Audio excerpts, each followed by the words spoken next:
आगे बढ़ते हैं। अब बात दिल्ली के दंगल की कर लेते हैं, क्योंकि दिल्ली के दंगल में आज एक बार फिर सीएम योगी हुंकार भर रहे हैं।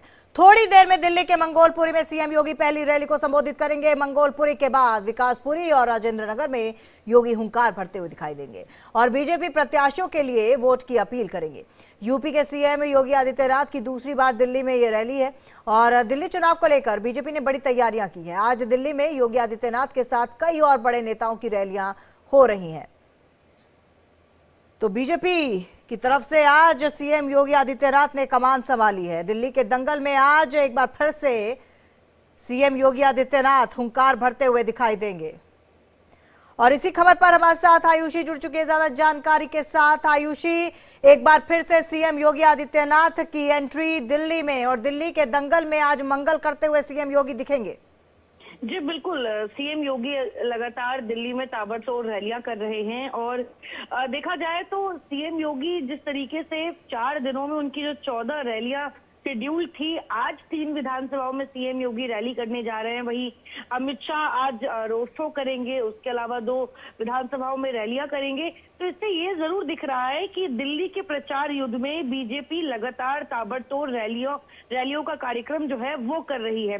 अगर आज की ही बात कर ले तो 28 जनवरी को ही मतलब दिल्ली में बीजेपी की करीब 40 चुनावी रैलियों का कार्यक्रम है और पार्टी की ओर से गृह मंत्री अमित शाह के साथ उत्तर प्रदेश के मुख्यमंत्री भी मैदान में हैं।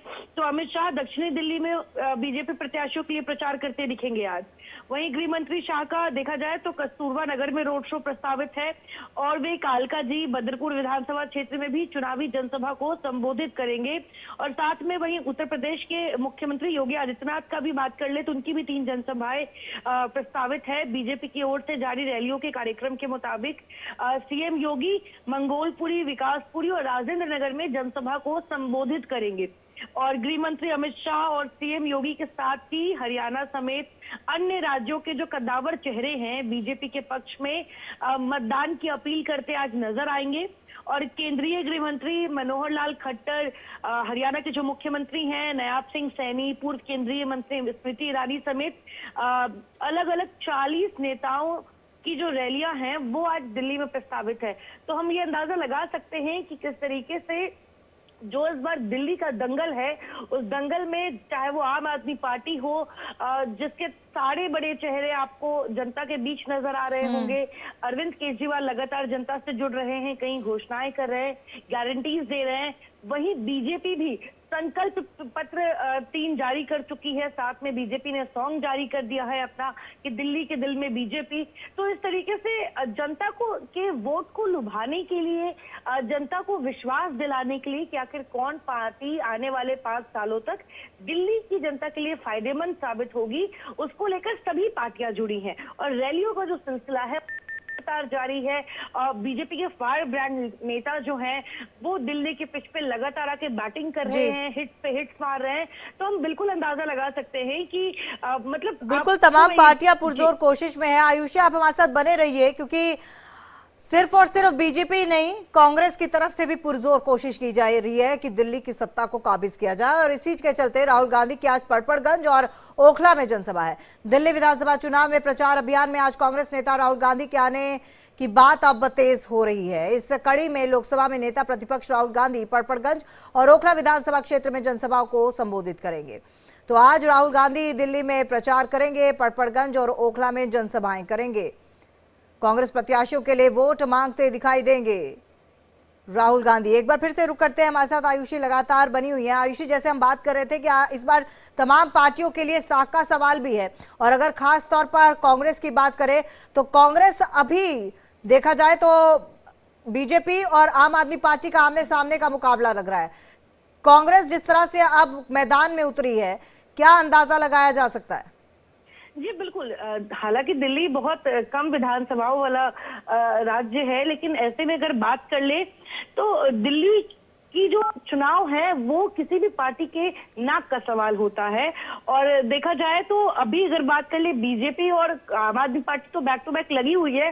लेकिन इस बार कांग्रेस की पूरी कमान राहुल गांधी ने संभाल रखी है। राहुल गांधी ने पहले भी दिल्ली में भी कई विधानसभाओं में वो गए हैं जहां पे उन्होंने रैलियां की है, और आज वो 2 विधानसभाओं में जाएंगे जिसमें एक पटपरगंज है और एक ओखला है। आपको बता दें कि 4 बजे पटपरगंज पहुंचेंगे राहुल गांधी, जबकि 6 बजे शाम को वो ओखला में जनसभा करते नजर आएंगे।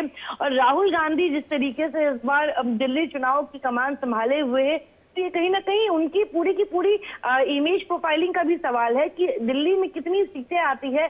इससे राहुल गांधी की जनसमर्थन को भी एक रास्ता मिलेगा कि आखिर राहुल गांधी अपने दम पे कितनी सीटें ला सकते हैं दिल्ली में, क्योंकि दिल्ली कांग्रेस की पिच रही है। दिल्ली में लंबे समय तक कांग्रेस ने राज किया है, लेकिन अगर आज के समय में जो स्थिति कांग्रेस की पिछले 2 चुनाव में देखी गई है वो काफी निराशाजनक रही है। ऐसे में राहुल गांधी बिना अलायंस के कांग्रेस पार्टी मैदान में उतरी है।